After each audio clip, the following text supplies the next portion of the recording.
tapi pantunnya dia pak. Kopi pai indah bagulu, dibuai orang batu sangka, piti sari dini baduo, akhirnya lalu disuruh tinggal. Iya kan? Jadi, Ustaz, bini kami ko ibarat oto kijang, koto kijang tahun 82 nan tinggi kepala tu, lah basandiang basinya. Iyo tu kalau istri lah lama kita pakai. Tapi ba acaranya, ditukar secatnya jo metalik. Nan tabuak tu kita las, ya kan? Kalau manuka oto baru saya taruh habis bintinya.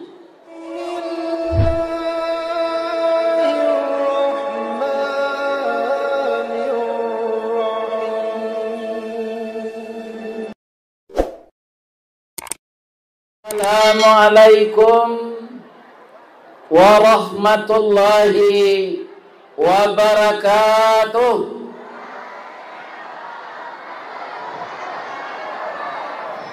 Dari Baso ke Tanjung Alam, sasimpang Jalan Kabiaro. Terima kasih bapak-bapak, ibu-ibu, cucu-cucu ambo nanlah menjawab salam. InsyaAllah kita bersama masuk surga. Amin ya rabbal alamin. A'udzubillahi minasyaitonir rajim. Bismillahirrahmanirrahim. Alhamdulillahilladzi khalaqal insana fi ahsani taqwim. Wa ba'athan nabiyyina mubashshirina wa mundhirin wa anzala ma'ahumul kitaba bil haqq liyurshidun nasa ila sabilil huda wa yukhrijuhum minaz zulumati ilan nur. Yang kita hormati Bapak Bupati dan Bapak Wakil Bupati beserta Ibu Kabupaten Solok Selatan, Bapak staf ahli, para asisten, seluruh Bapak Ketua DPRD, Bapak Kapolres, Bapak Dandim, dan seluruh tokoh-tokoh masyarakat. Kete ndak kita sabui nama, gadang ndak kita sabui jabatan. Semuanya adalah kita hamba-hamba Allah, kaum muslimin dan muslimat yang hadir dalam rangka wisuda tahfiz Quran yang kedua di Kabupaten Solok Selatan. Yang tahun dulu juga saya berceramah, sekarang bertambah banyak lagi. Apa manfaatnya kita menghafal Al-Quran? Apa gunanya anak kita pintar memahami Al-Quran? Apa yang bisa kita raih nanti setelah kita tiada di bumi ini? Anak-anak yang mengamalkan Al-Quran. Pertama dulu yang saya baca tadi, Allah menciptakan kita manusia ini adalah takwim. Di dalam bahasa Arab itu disebut masdar. Akar katanya qawwama yuqawwamu takwim. Artinya seluruh makhluk Allah, baik malaikat, baik jin, baik iblis, binatang, flora dan fauna, yang sangat terbaik itu adalah manusia. Khalaqal insana fi ahsani taqwim. Bapak Bupati dan seluruh kita yang hadir, Allah menciptakan manusia sebaik-baik kejadian. Allah tidak menginginkan manusia itu masuk neraka. Tandanya apa? Allah mengutus orang yang akan membimbing kita. Wa ba'asan nabiyyina mubashshirina wa mundhirin. Maka Allah mengutus seorang rasul yang kerjanya memberi kabar gembira dan memberi peringatan. Dan dia siapa? Dia manusia juga. Ada yang bertanya, Pak Ustadz, ba'a mangko rasul tu ndak malaikat, ba'a mangko orang. Kalau rasul itu malaikat, Bapak Ibu, kita bisa komplain di akhirat nanti. Andaikan kita ndak salat, andaikan kita ndak pandai baca Quran, andaikan kita ndak melakukan seluruh syariat Islam, ditanya oleh Allah, kenapa kamu ndak patuh kepada Rasulmu? Kita bisa menjawab, ya Allah, Rasul kami itu malaikat. Dia ndak punya nafsu, dia ndak punya keinginan. Maka malaikat itu wajar saja patuh kepada engkau. Karena nafsulah yang menjadikan manusia punya keinginan, punya pangkat, punya kedudukan, punya jabatan. Malaikat tidak ada, ya Allah. Allah sudah tahu bahwa manusia akan begitu, maka diutuslah jadi rasul itu manusia pula. Rasul ingin berumah tangga. Rasul perlu istirahat tidur. Rasul itu perlu makan dan minum. Tetapi nafsunya bisa terkendali. Kita bisa juga begitu, bisa. Pedoman utamanya Al-Quran. Karena Al-Quran yang diutuskan, diturunkan kepada Nabi itu sebagai referensi bahwa yang dibawa Nabi ini benar.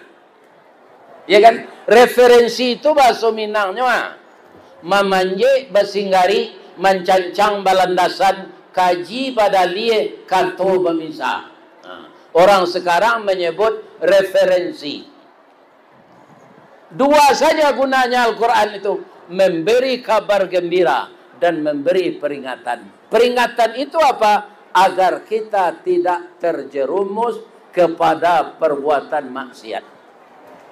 Ini perlu diingatkan. Kenapa? Karena manusia itu punya nafsu.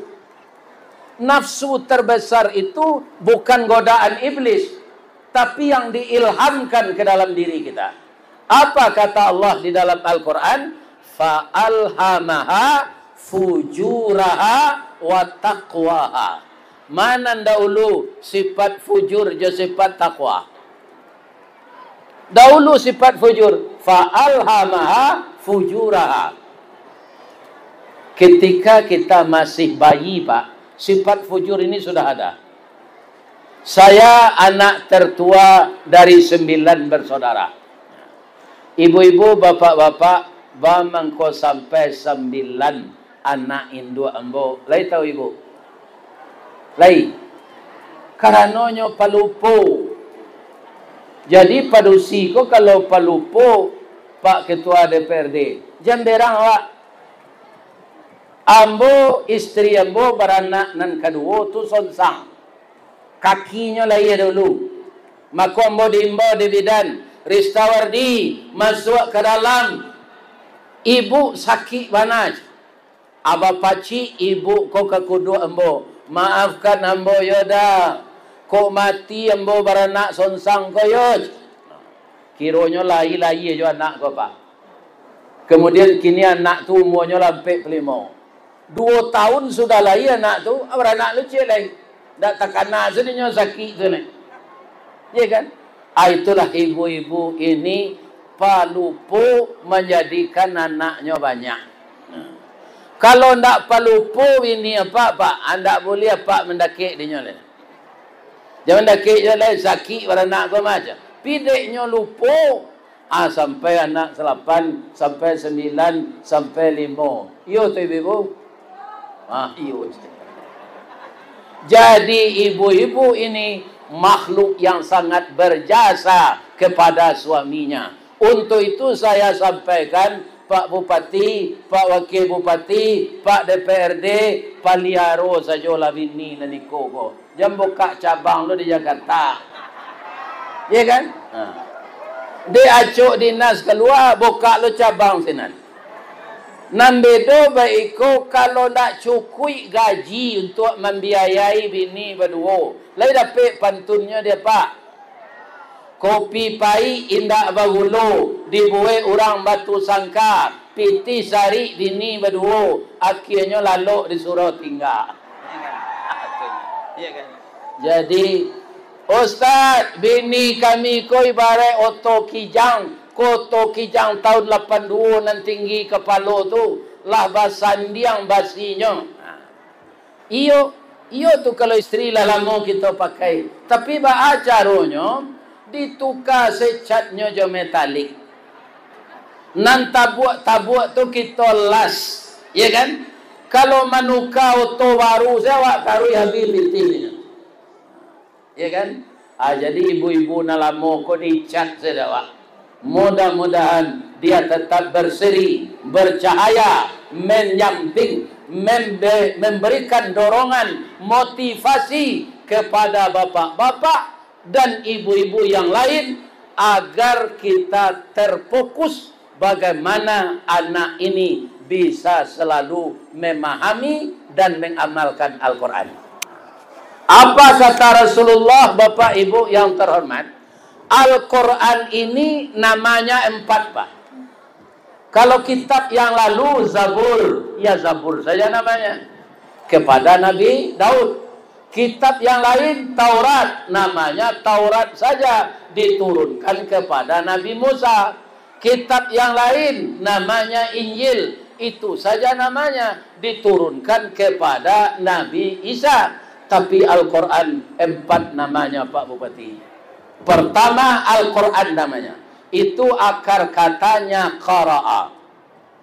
Apa arti Al-Quran? Yang dibaca, yang dihafal, yang dipahami, yang diamalkan. Jadi sangat tepat sekali program unggulan dari Bupati Solok Selatan. Dan sudah kita dengar paparan tadi, dari 400 lebih rumah tahfiz, 1 dari 1 jorong, 200 lebih dikelola oleh pemerintah, 200 lebih mandiri. Dan ini kalau bersinergi terus, dan kita sayo sakato sakacak sagama bi kaum muslimin, mungkin saja nanti rumah tahfiz ini anak-anak menghafal Al-Quran lebih dari 1000 rumah tahfiz. Tapi artinya apa? Kita semuanya sayun sapakua, sapilih sataria, salangkah sapijak, saujo salape, bersatu untuk menciptakan ini lebih sempurna lagi. Kenapa harus begitu? Karena nama Al-Quran yang kedua Al-Furqan. Kalau kita memahami ini, Pak, anak-anak kita ini memahami apa itu Al-Quran. Al-Furqan artinya pembeda antara yang hak dengan yang batil. Yang akan jadi bupati, yang akan jadi gubernur, yang akan jadi anggota DPRD 20-40 tahun yang akan datang, kalau hari belum kiamat, adalah anak-anak kita ini. Kalau dia sudah mengerti Al-Furqan, ya kan, pembeda antara yang hak dengan yang batil, kok jadi direktur Pertamina nyonya ndak ke minum minyak, ya kan? Kalau diurusnya urus laui, nyonya ndak ke jadi bajak laui. Cubalah orang yang tak tahu jual Quran, nyonya sertifikat laui, Pak. Itu orang nak mengerti Al-Quran. Iya kan? Nah, ini dia. Jadi anak-anak kita ini akan mengerti nanti apa itu Al-Furqan. Pembeda antara yang hak dengan yang batil. Kalau bercampur yang hak dengan yang batil, rusak yang hak. Bercampur yang halal dengan yang haram, rusak yang halal. Bercampur yang benar dengan yang salah, rusak yang benar. Iya enggak? Aku contoh. Bu. Oh, Bu. Ibu lai pandai membuat gulai kambing. Lai kan? Gulai kambing kok kalau nan santiang orang memasak, Pak Bupati. Itu sedang zikir orang tak pengaruh ni. Orang zikir salah satunya kemetua. La ilaha illallah. La ilaha illallah. Babaun gulai kambiang dan santiang orang memasak ko. Baik tu kecil orang zikir dia. La ilaha illallah. La ilaha illallah. La ilaha illallah. Lima orang magulai kambiang ko saharum ko anak. Rusak konsentrasinya. Gulai kambiang nalah masak tu, rumah kita rumah lama, pakai pagu atau sulayan. Di atasnya ada kayu. Rumah ko pakai tungku memasak. Gulai kambiang tak jarang sakancah. Di atas sulayan tadi tak ciri kucing. Jatuh ciri kucing tu sagadang botol aqua ko ke dalam kuali yang berisi gulai kambiang tadi. Lemo jawab makan. Itunya kalau nan halal bercampur dengan nan haram. Rusak nan halal. Ya kan? Kalau orang mendalami Al-Quran, dia akan diantisipasi oleh perintah Al-Quran itu. Apa? Jangan engkau percampur adukkan antara yang hak dengan yang batil, yang halal dengan yang haram. Itu di dunia. Kemudian yang ketiga, namanya Alkitab yang ditulis. Kepada siapa ini diturunkan? Kepada Nabi yang hari ini kita baca sejarahnya. Sirah Nabawiyah, sejarah Nabi. Kepada Nabi. Sehingga Nabi itu akhlaknya Al-Quran. Ya kan? Jadi Nabi itu akhlaknya setiap hari ini isi Al-Quran. Makanya Nabi itu dengan masyarakat selalu merasa hibah dan santun. Dengan istri merasa hormat. Dengan para sahabat lemah lembut. Kenapa? Karena akhlaknya Al-Quran. Jadi Al-Quran itu perlu dituliskan, ditulis di kertas, ditulis di mana saja, asalkan tidak akan terlangkahi. Yang pertama, dituliskan ayat-ayatnya di dalam hati kita. Maka hati kita akan tentram, hati kita akan dapat hidayah kalau Al-Quran itu yang mengomandoinya. Mudah-mudahan anak-anak kita yang sudah menjadi hafiz ini dan guru-guru yang mengajarkan semuanya akan dapat syafaat dari Nabi yang kita baca sejarahnya hari ini. Amin. Yang terakhir nama Al-Quran itu Az-Zikru. Itulah yang dilakukan oleh Ustaz tadi. Zikir bersama untuk keamanan Indonesia. Istighfar bersama untuk keamanan Indonesia. Doa bersama untuk keamanan Indonesia. Memang Indonesia ini Pak sangat sulit mengaturnya. Kenapa? Lautnya luas, pulaunya banyak. Malah di antara presiden ke presiden Pak, ada nantak tantu di pulau Indonesia kok. Nak tentu Pak, asing lah ambil sedurang lain. Karena banyaknya. Tapi kalau orang Eropa, negaranya segelompok saya. Indah adonan negara Eropa tu adonan tak pakai lawi. Jadi mudah mengaturnya. Indonesia sangat sulit mengaturnya. Maka di samping orang pintar, kita perlu di Indonesia ini orang benar. Orang pintar sudah banyak Pak. Yang jarang orang benar. Kalau orang yang tidak benar memimpin Indonesia ini, maka akan hancur. Jadi kita doakan doa yang dibaca Ustaz tadi. Ya Allah, pemimpin kami yang tersesat dari jalan Engkau, tunjuki mereka kembali ya Allah. Agar negara kami ini semakin maju. Hasil buminya yang berlimpah ruah, hasil tambangnya yang berlimpah ruah, tidak dikelola oleh asing lagi ya Allah. Karena pemimpin kami ingin mensejahterakan rakyatnya. Ini kalau terbentuk pemimpin itu dari mengamalkan Al-Quran. Akalolah mati ya Pak. Kecil Nabi wadah kecil bodoh. Mati percaya tak besok kita akan mati? Ustaz Ristawardi pasti mati. Ibu-ibu pasti mati. Kalau tidak bisa masuk surga. Kecil ibu bisa saya pindah dari Selok Selatan ke surga? Tidak bisa. Harus mati dulu. Sudah mati masuk kubur. Sudah masuk kubur hari kiamat. Dibangkit awak dari kubur. Ditimbang dosa jo pahala. Maniti sirat. Banyak prosesnya. Orang yang membaca Al-Quran. Orang yang mengamalkan Al-Quran kata Rasul. Ya'tur rajulu fi qabrihi. Setelah orang terbaring di dalam kuburnya, idza utiya min qibali ra'sihi, datang malaikat akan menanya dari kepalanya. Kau awak mati kau pak? Malaikat kau kamazab awak dari kepala. Tapi awak santiang baca Al-Quran, memahami Al-Quran, mengamalkan Al-Quran. Apa kata Al-Quran tadi? Ya kan? Al-Quran membelanya. Ya'tur rajulu fi qabrihi min ra'sihi idza utiya min qibali ra'sihi dafa'atut tilawatil Quran. Dia dibela oleh bacaan Al-Qurannya.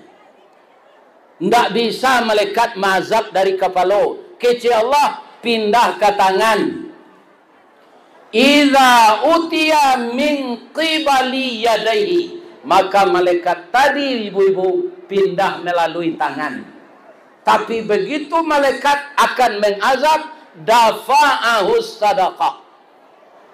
Maka tangan tadi membela, saya yang memberikan infak, saya yang memberikan sedekah, saya yang memberikan bantuan. Kata pemerintah Selok Selatan, agar tahfiz ini lancar. Lancar keuangannya, lancar gaji gurunya, lancar honor gurunya. Disediakan dana untuk pemerintah. Itu namanya infak dan sedekah. Dengan infak dan sedekah itu kita dibela akan diazab dari tangan. Tidak jadi. Tidak bisa doa Allah. Ya kan? Seluruh kami ini melihat sendiri kata anggota tubuh ini.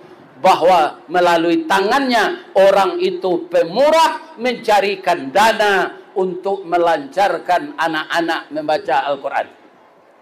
Jadi untuk itu Pak, jangan diperhitungan. Agian sela dana banyak-banyak. Jangan diperhitungan Pak.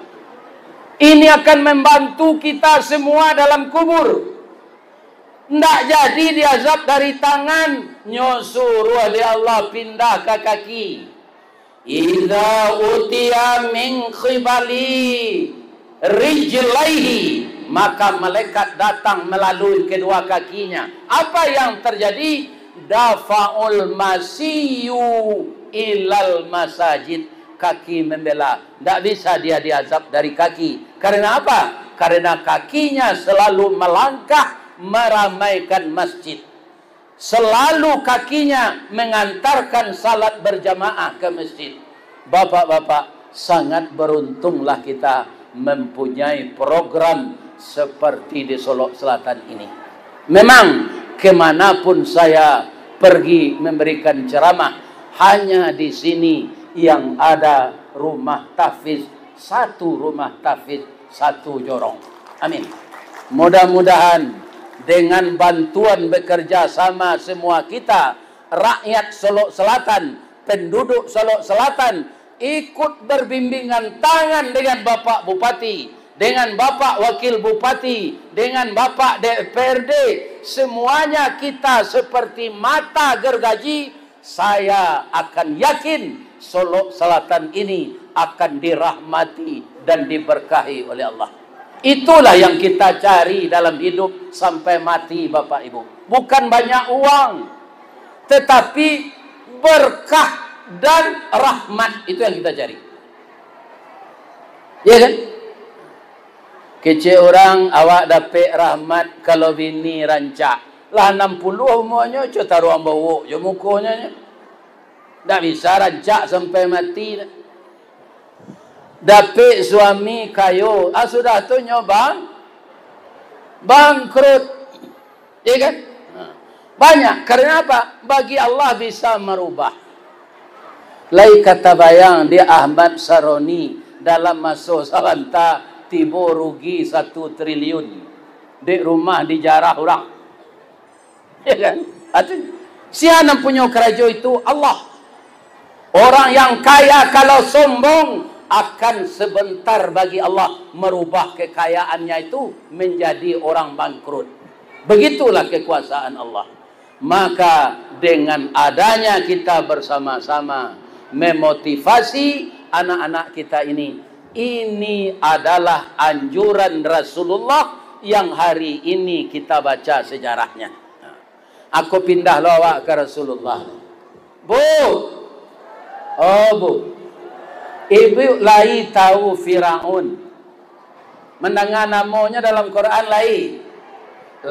Siapa Firaun kau? Raja yang kejam, membunuh anak laki. Tapi istrinya orang taat. Siapa nama istrinya? Asyiyah. Sekarang yang memakai nama itu orang-orang Muhammadiyah. Orang-orang Muhammadiyah, ibu-ibu pengajiannya namanya Ibu Asyiyah. Walaupun suaminya kafir, suaminya pembunuh anak-anak, tapi Ibu Asyiyah dibikinkan oleh Allah rumah dalam surga.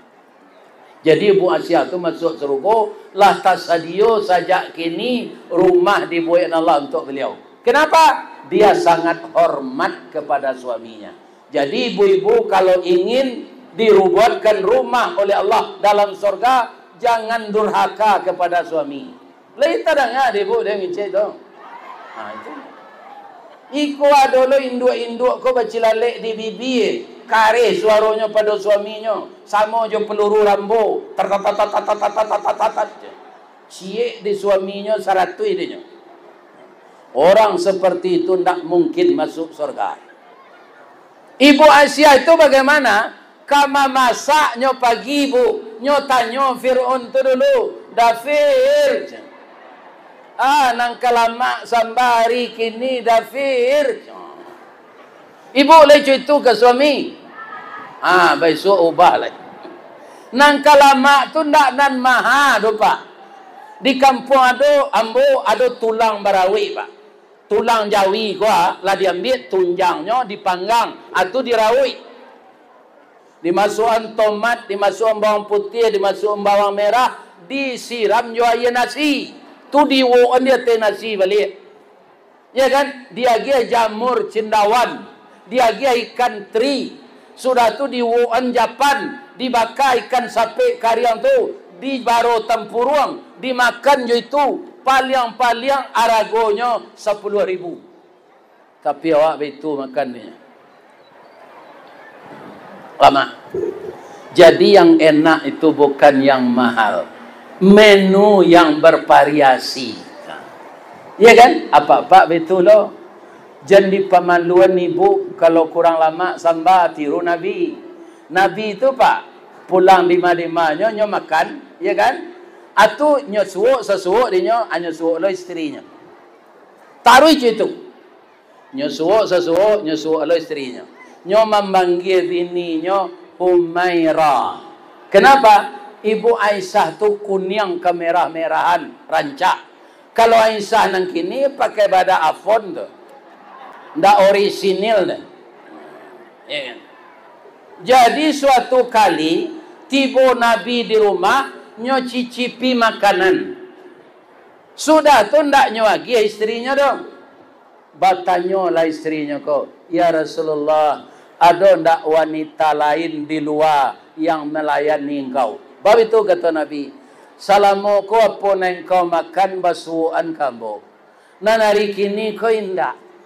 Ya kan? Kenapa Nabi pak? Rupanya nalio makan tu asin.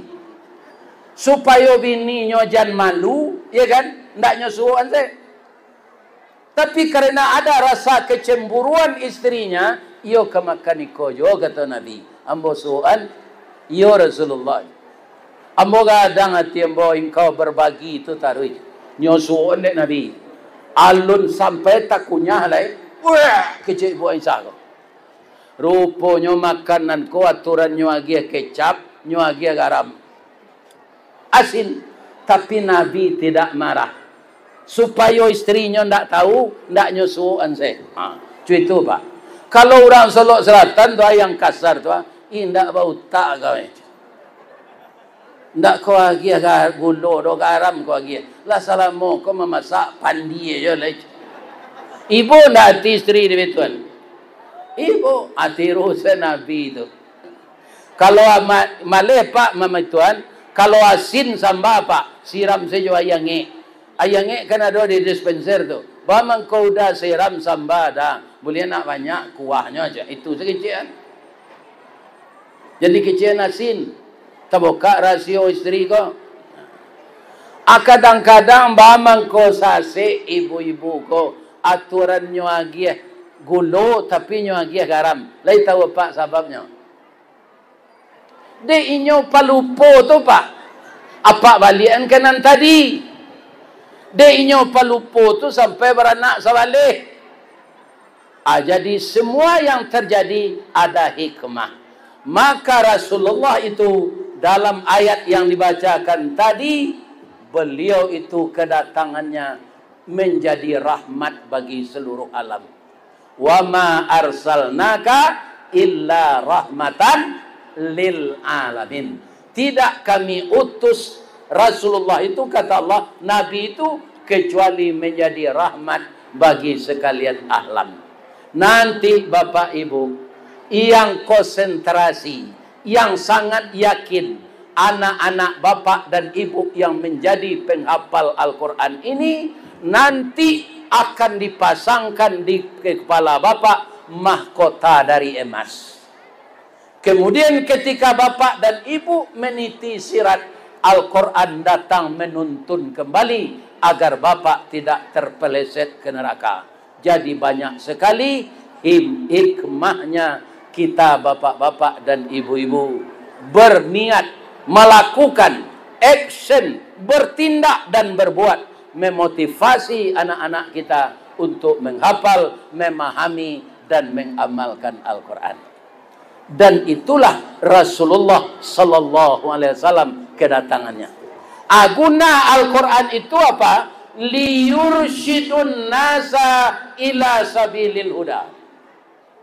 Ini kelanjutannya lagi. Kata Rasulullah, untuk mencerdaskan manusia agar manusia itu berbuat benar dan menempuh jalan petunjuk. Jadi kita yang rajin membaca Al-Quran ini Pak, akan dipermudah oleh Allah menerima petunjuk.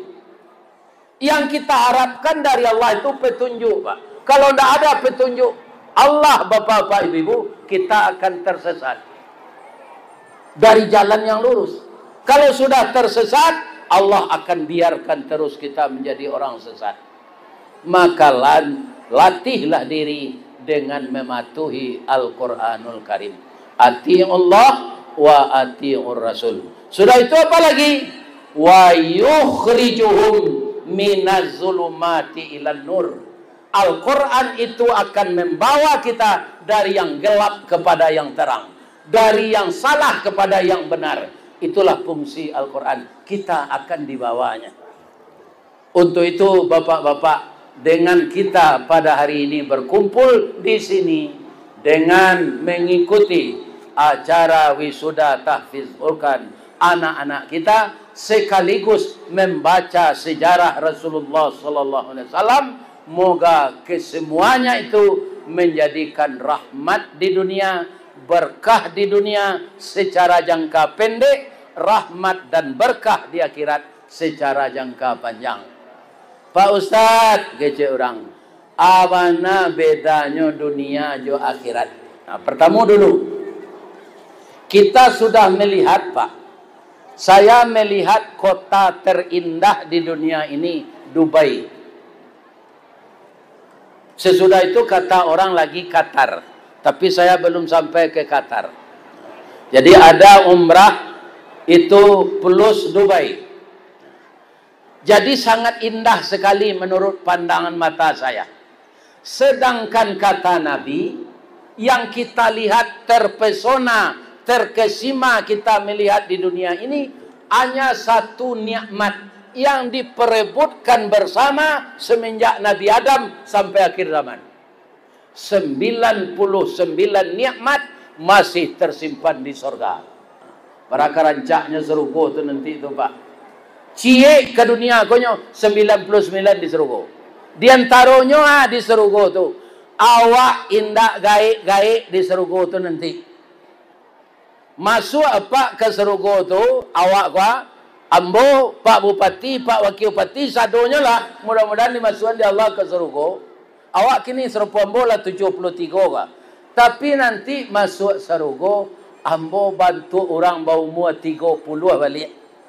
Kulit tagang balik, abu hitam balik, gigi palsu ditukar di Allah jo gigi asli. Tinggi 60 meter, kulit kuning putih serupa Nabi Adam, bini 9. Jadi sabar salah bini cik ketua. Di sarugo nanti ditambah 9, 10 aja bini awak. Atin tiang lah kesadonya. Iya kan? Kenapa diberi laki-laki istri 9 di surga namanya bidadari atau hurun ain? Karena bapak-bapak, ibu-ibu, orang laki-laki muda semua, tenaganya kuat lahir batin. Nah, ibu-ibu tinggi 50, kulit putih serupa nasi tiawa, kemudian wajah 9 balik tahun. Nah, cuma laki tak boleh 9, balang anak dia. Laki tetap cik. Mudah-mudahan suami ibu nan di dunia kojo, suami ibu di dalam surga nanti. Yo ingin masuk surga, tetaplah memahami dan mengamalkan Al-Quran dan meniru akhlak Rasulullah sallallahu alaihi wasallam. Bapak Ibu yang terhormat, maka waktu yang membatasi kita, semoga acara kita hari ini sampai berkelanjutan diredai oleh Allah Subhanahu wa taala. Batang gadang lah ambo panjek, dahan joran tiang lambo titi, karena di sinan talatak pangka tangkai. Salamu ambo memanjek batang maniti dahan, kuk tagoyang bungo sadang kambang, talantak putih sadang laki, talendo buah sadang masak, dek capek kaki tangan ambo. Kepada Bapak Bupati, Bapak Wakil Bupati, Bapak Kapolres, Bapak Ketua DPRD, dan seluruh kita yang hadir, Bapak Kepala Kementerian Agama Kabupaten Solok Selatan, saya mohon dimaafkan. Lagi maaf betul. Mudah-mudahan di lain kesempatan kita bertemu kembali. Asyhadu an la ilaha illa anta astaghfiruka wa atubu ilaik. Banyak maaf. Assalamualaikum warahmatullahi wabarakatuh.